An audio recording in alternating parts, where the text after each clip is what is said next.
Hello there guys, welcome back to Younes Talks Football, welcome back to a brand new video. I hope all of you are doing well today as we get into today's stories. What is happening? What's happening? Champions League football is on. Nice that we haven't got anything to do with that anymore. So I'm not really fussed. Real Madrid, Leipzig, great. Man City, Copenhagen. Belter. I have to be honest, when it comes to the Champions League, I got to say, I genuinely think it's not the same. And I'm going to include Liverpool in this. When you leave Liverpool and Chelsea out of this, the English contingency doesn't really hold any value. Now, I know Arsenal fans are going to say, oh no, but we're in it and we've got to play Porto. Yeah, wait until you play Porto because you're losing 1-0 at the moment. So that's going to be interesting to see. I'll be honest, my gut feeling's telling me Arsenal are going to win. And I reckon, they might bag, if I have to guess, maybe 2 or 3 past Porto. I just don't think Porto are going to hold on for a 0-0 for 90 minutes and succeed. That's my, I hope, but I don't think so. So we'll wait and see. That's next week though. So let's get cracking. The Chelsea news, and then we'll get to some funny but non-Chelsea news later on in the video.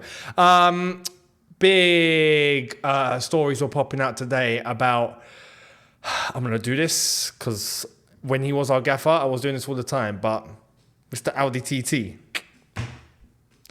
We miss you, man. We miss you. Well, let's get into this. This is the latest on Mr. Audi TT. If the Chelsea owners were willing to swallow their pride, Thomas Tuchel would consider a return to Chelsea. Todd Boehly believes that the club were significantly better positioned with Tuchel in charge. Interesting. Not wrong. But that's what Todd Boehly believes, right? Yeah, newsflash, Todd Boehly isn't running the whole show at Chelsea Football Club. And in fact, I think even if Todd Boehly were to think, hey man, I messed this up, man. Me and Thomas, we were meant to be like this, man, and it didn't work out, man. And, and if he's even thinking that, Iqbali is probably going, Deserby. So I'm not quite thinking, even if Todd Boehly reckons that's the idea now, the sentiment that any action is going to be taken. But let's keep reading, because this came out from Bild in Germany. Let's see what's being said. Thomas Tuchel is closely monitoring what is happening at Chelsea. He is obviously not resentful and hasn't closed to the idea of returning to Todd Boehly, who obviously understood that his club was doing better with Tuchel on his bench. I have to be honest here. I love Thomas Tuchel and I would have him back tomorrow. But this does feel like possible PR from Tuchel's side. An open invite, basically telling Chelsea, I'm available. What do you think? I'm not going to be in a job at the end of this season, so are you ready to drop the hatchet? Because if you are, I'm here. That's what it seems like is being done here. But again, we keep reading from Bild. Thomas Tuchel is closely monitoring events at Chelsea. The German isn't resentful of how things ended during his spell as manager and hasn't shut down the idea of returning to the London club. I wish we could be in a world where Thomas Tuchel gets a phone call and it's the Chelsea owners and they go, Thomas, long time no speak, man. How are you? And Thomas is like, well, I'm great. What about you?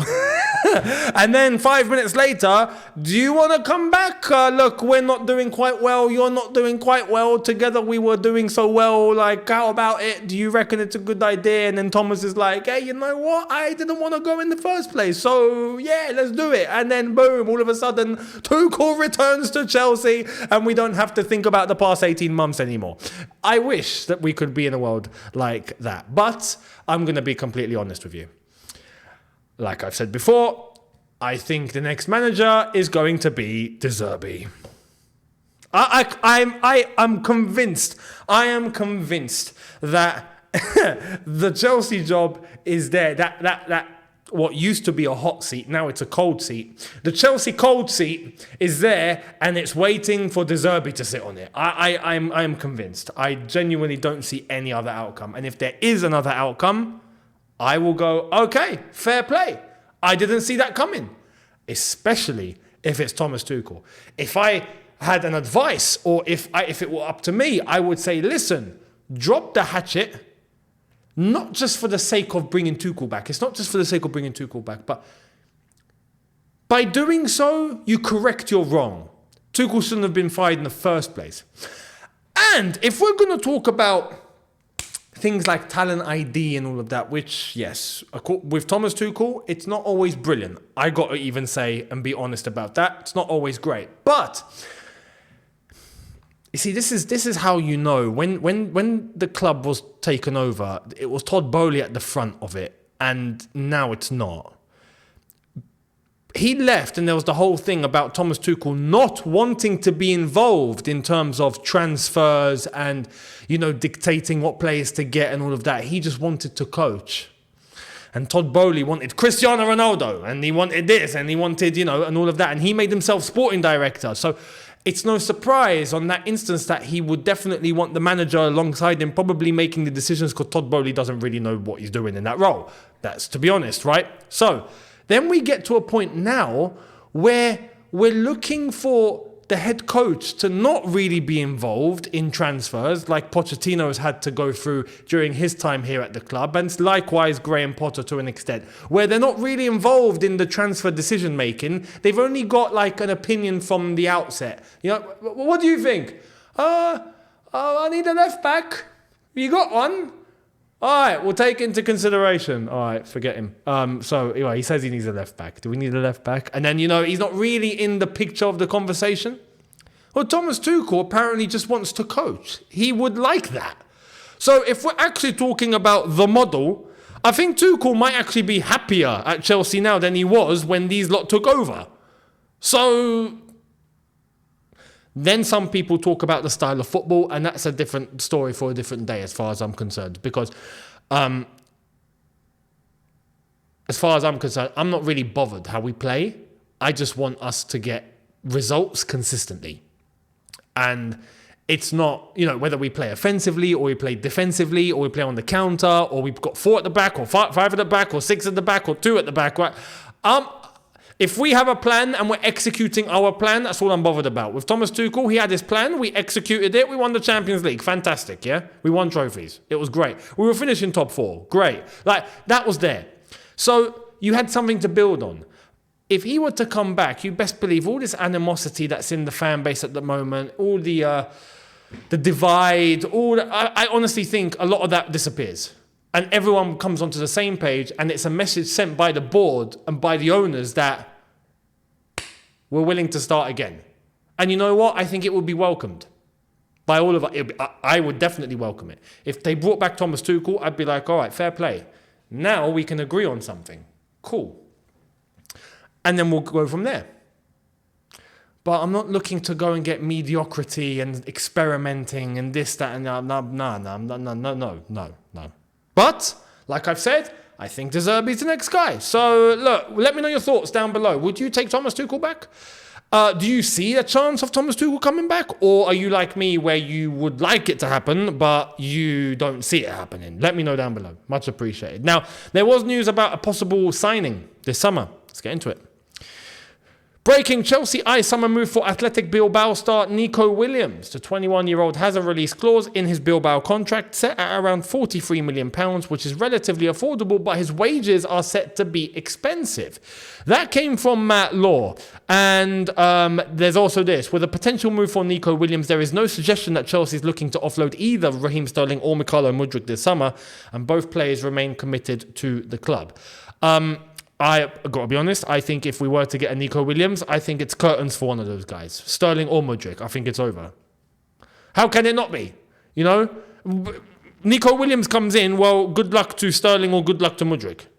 One of you are not playing. It's as simple as that. Because Nico Williams, as far as I'm concerned, young. He's 21, right? But he actually looks, no, I don't want to even say decent. He looks like he has impact, and on a fairly consistent level. He doesn't look like a player that makes many blunders, and he looks like someone that's happy to take players on and has ideas in terms of how to get past players and how to link up. Not the best goal scorer, which is something that I have a little bit of a problem with, because we can't keep relying just on only the striker to get goals. We think we need the entire front line to get goals. So that's my little sticking point. But I do want to say £43 million on a release clause is not my problem here. The thing that Matt Law said where his salary could be a bit of a problem, would it? I think he's on 63,000 euros a week at the moment. I think that's the figures I've seen. So whether that's the case or not, you give him close to 100, and I think he accepts. So that's not really breaking the bank on a salary aspect, unless we're looking to pay the guy flipping peanuts. But you never know at Chelsea nowadays. So Nico Williams, another thing is that he is a linked player to Joe Shields. And if there is one guy at this football club upstairs that I can look at and go, you know what? I've got nothing really bad to say to you. It's Joe Shields. Fair play to him, right? He helped bring Palmer through. He helped bring Lavia through, but we've not seen Lavia yet. Now, there's a whole injury thing about Lavia, which, yes, maybe we could have and should have paid attention to. That's a story for a different day. But in terms of bringing quality to a certain standard, so far his track record is going all right. And I think that if Nico Williams were to come, he would probably fit in a similar bill. Now, like I've said, Lavia we've still got to see. But am I surprised about Joe Shields being able to pluck out players like that? No, not really. Where did he come from? Man City. What a surprise. This is what I'm talking about. When you go and you get backroom staff, you got to get of a certain level. And if you're getting people that have worked at clubs like City, I can't really complain. And so far, like I've said, it shows with the way that Palmer's been playing. And we've still got to see with Lavia. And if Nico Williams comes through the door, then we can see with him too. But I do reckon it would spell the end. More than likely, I would say, for Sterling. Because Sterling is on big wages. And I think Chelsea would look at that. So that's my theory. Let me know if you agree or disagree on that. More news before we turn to the non-Chelsea side. Oman Air signed a multi-year deal back in July. Come March, they aren't even recognised on the site. This is quoting that it's interesting Oman Air has been removed from Chelsea's club partners list. Brilliant. You know what's mad? I honestly, unless there was a clause in that, like if Oman Air went, you got to be top half of the table to show us, then maybe we've bottled it. But I don't think that's the case. You have to ask questions about the sponsors that the club have got since the new ownership have walked through the door. All of them have been very, very short-term, quick in and out of the door, and it's been very dodgy. Oman Air haven't even fully launched. And we had a crypto company on the side, didn't we?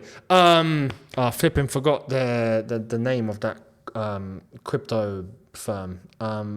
Wellfin, there we are. They lasted 5 minutes. They were gone. Now we've got, who have we got now? We've got another crypto thing, but people are saying that they haven't even existed for long. So it's all really shady. It's all really shady. I'm just like, well, where's this money really coming from? What's going on here? Anyway, that's just the way that it looks. So Oman Air are not even on the flipping site anymore. I mean, it's like they didn't even show up. So we got to get some proper sponsors through the door, man. But again, we're 11th for 2 seasons in a row. No Europe. Of course it's going to complicate things. Of course we're going to have to turn to sponsors like, I don't know, Betfred. No, we're going to have to. Oh, bonkers, man, honestly. Now, let's move to non-Chelsea stuff. This is actually a bit Chelsea related. I just want to make this point really quick. KDB spoke to Rio Ferdinand on TNT, and he revealed that he said about his time at Chelsea, saying, I was maybe a bit impatient whilst talking to Rio. He confirmed in that Jose wanted to keep him, but he wanted to play, and it was hard to get in. So, and it was. We were at a peak.